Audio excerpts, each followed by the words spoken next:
He said that a wayfarer should meet me and ask me whether it was a winnowing shovel that I had on my shoulder.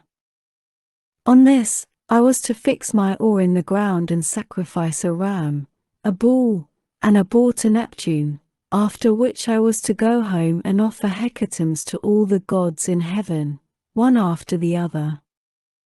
As for myself, he said that death should come to me from the sea, and that my life should ebb away very gently when I was full of years and peace of mind, and my people should bless me.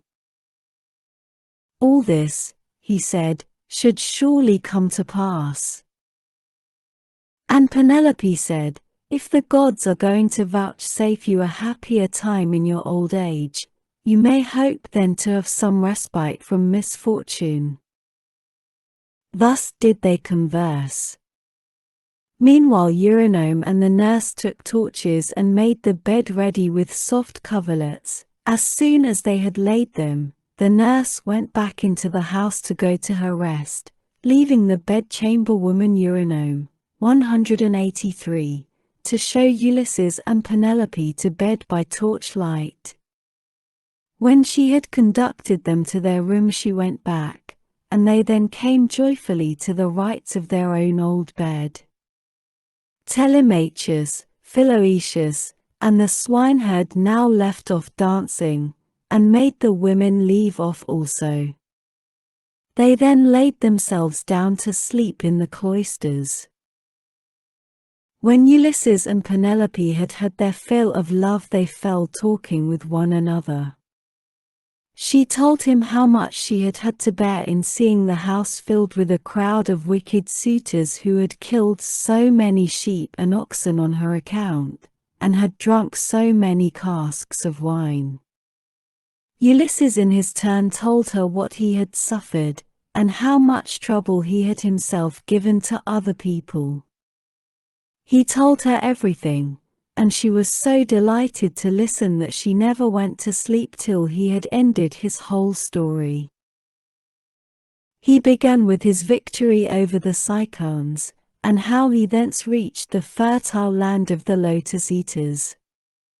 He told her all about the Cyclops and how he had punished him for having so ruthlessly eaten his brave comrades, how he then went on to Aeolus, who received him hospitably and furthered him on his way, but even so he was not to reach home, for to his great grief a hurricane carried him out to sea again, how he went on to the Laestrygonian city Telepelos, where the people destroyed all his ships with their crews, save himself and his own ship only. And how after much suffering he had found his way to the Phaeacians, who had treated him as though he had been a god, and sent him back in a ship to his own country after having given him gold, bronze, and raiment in great abundance. This was the last thing about which he told her, for here a deep sleep took hold upon him and eased the burden of his sorrows. And how after much suffering he had found his way to the Phaeacians, who had treated him as though he had been a god, and sent him back in a ship to his own country after having given him gold, bronze, and raiment in great abundance. This was the last thing about which he told her, for here a deep sleep took hold upon him and eased the burden of his sorrows. Then Minerva bethought her of another matter. When she deemed that Ulysses had had both of his wife and of repose, she bade golden-throned Dawn rise out of Oceanus that she might shed light upon mankind. On this, Ulysses rose from his comfortable bed and said to Penelope, "Wife, we have both of us had our full share of troubles, you, here, in lamenting my absence, and I in being prevented from getting home though I was longing all the time to do so. Now, however, that we have at last come together, take care of the property that is in the house. As for the sheep and goats which the wicked suitors have eaten, I will take many myself by force from other people, and will compel the Achaeans to make good the rest till they shall have filled all my yards." I am now going to the wooded lands out in the country to see my father who has so long been grieved on my account, and to yourself I will give these instructions, though you have little need of them. At sunrise it will at once get abroad that I have been killing the suitors. Go upstairs, therefore. 184. And stay there with your women. See nobody and ask no questions. 185. As he spoke he girded on his armor. Then he roused Telemachus, Philoetius, and Eumaeus, and told them all to put on their armor also. This they did, and armed themselves. When they had done so, they opened the gates and sallied forth, Ulysses leading the way. It was now daylight, but Minerva nevertheless concealed them in darkness and led them quickly out of the town. Book Civ. The ghosts of the suitors in Hades. Ulysses and his men go to the house of Laertes. The people of Ithaca come out to attack Ulysses, but Minerva concludes a peace. Then Mercury of Selene summoned the ghosts of the suitors, and in his hand he held the fair golden wand with which he seals men's eyes in sleep or wakes them just as he pleases. With this he roused the ghosts and led them, while they followed whining and gibbering behind him. As bats fly squealing in the hollow of some great cave, when one of them has fallen out of the cluster in which they hang, even so did the ghosts whine and squeal as Mercury the healer of sorrow led them down into the dark abode of death. When they had passed the waters of Oceanus and the rock Lucas, they came to the gates of the sun and the land of dreams, whereon they reached the meadow of Asphodel where dwell the souls and shadows of them that can labor no more. Here they found the ghost of Achilles son of Peleus, with those of Patroclus, Antilochus, and Ajax, who was the finest and handsomest man of all the Danaans after the son of Peleus himself. They gathered round the ghost of the son of Peleus, and the ghost of Agamemnon joined them, sorrowing bitterly. Round him were gathered also the ghosts of those who had perished with him in the house of Aegisthus, and the ghost of Achilles spoke first. Son of Atreus, it said, we used to say that Jove had loved you better from first to last than any other hero, for you were captain over many and brave men, when we were all fighting together before Troy, yet the hand of death, which no mortal can escape, was laid upon you all too early. Better for you had you fallen at Troy in the heyday of your renown, for the Achaeans would have built a mound over your ashes, and your son would have been heir to your good name, whereas it has now been your lot to come to a most miserable end.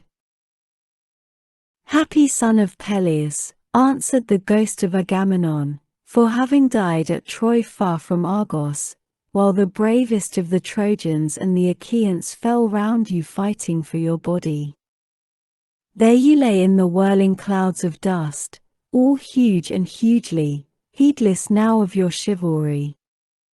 We fought the whole of the livelong day, nor should we ever have left off if Jove had not sent a hurricane to stay us. Then, when we had borne you to the ships out of the fray, we laid you on your bed and cleansed your fair skin with warm water and with ointments. The Danaans tore their hair and wept bitterly round about you. Your mother, when she heard, came with her immortal nymphs from out of the sea, and the sound of a great wailing went forth over the waters so that the Achaeans quaked for fear. They would have fled panic-stricken to their ships had not wise old Nestor, whose counsel was ever truest, checked them, saying, Hold, Argives, fly not, sons of the Achaeans, this is his mother coming from the sea with her immortal nymphs to view the body of her son. Thus he spoke, and the Achaeans feared no more. The daughters of the old man of the sea stood round you weeping bitterly, and clothed you in immortal raiment. The 9 muses also came and lifted up their sweet voices in lament, calling and answering one another. There was not an Argive but wept for pity of the dirge they chaunted. Days and nights 7 and 10 we mourned you, mortals and immortals, but on the 18th day we gave you to the flames, and many a fat sheep with many an ox did we slay in sacrifice around you. You were burnt in raiment of the gods, with rich resins and with honey, while heroes, horse and foot, clashed their armor round the pile as you were burning, with the tramp as of a great multitude. But when the flames of heaven had done their work, we gathered your white bones at daybreak and laid them in ointments and in pure wine. Your mother brought us a golden vase to hold them, gift of Bacchus, and work of Vulcan himself. In this we mingled your bleached bones with those of Patroclus who had gone before you, and separate we enclosed also those of Antilochus, who had been closer to you than any other of your comrades now that Patroclus was no more. Over these the host of the Argives built a noble tomb, on a point jutting out over the open Hellespont, that it might be seen from far out upon the sea by those now living and by them that shall be born hereafter.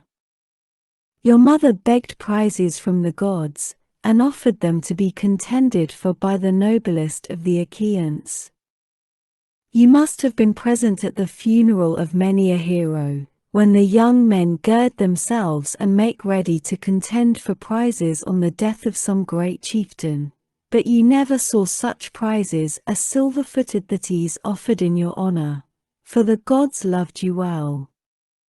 Thus even in death your fame, Achilles, has not been lost, and your name lives evermore among all mankind. But as for me, what solace had I when the days of my fighting were done?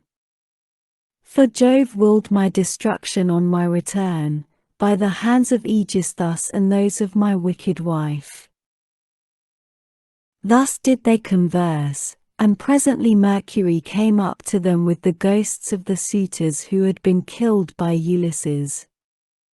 The ghosts of Agamemnon and Achilles were astonished at seeing them, and went up to them at once.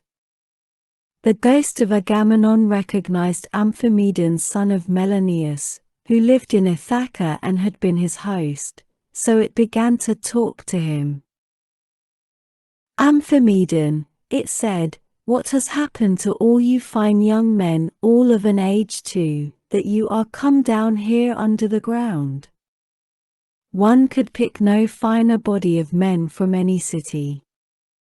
Did Neptune raise his winds and waves against you when you were at sea, or did your enemies make an end of you on the mainland when you were cattle lifting or sheep stealing, or while fighting in defense of their wives and city? Answer my question, for I have been your guest. Do you not remember how I came to your house with Menelaus, to persuade Ulysses to join us with his ships against Troy? It was a whole month ere we could resume our voyage, for we had hard work to persuade Ulysses to come with us. And the ghost of Amphimedon answered, Agamemnon, son of Atreus, king of men, I remember everything that you have said, and will tell you fully and accurately about the way in which our end was brought about. Ulysses had been long gone, and we were courting his wife, who did not say point blank that she would not marry, nor yet bring matters to an end, for she meant to compass our destruction. This, then, was the trick she played us. She set up a great tambour frame in her room and began to work on an enormous piece of fine needlework. Sweethearts, said she, Ulysses is indeed dead. Still, do not press me to marry again immediately. Wait, for I would not have my skill in needlework perish unrecorded, till I have completed a pool for the hero Let's, against the time when death shall take him. He is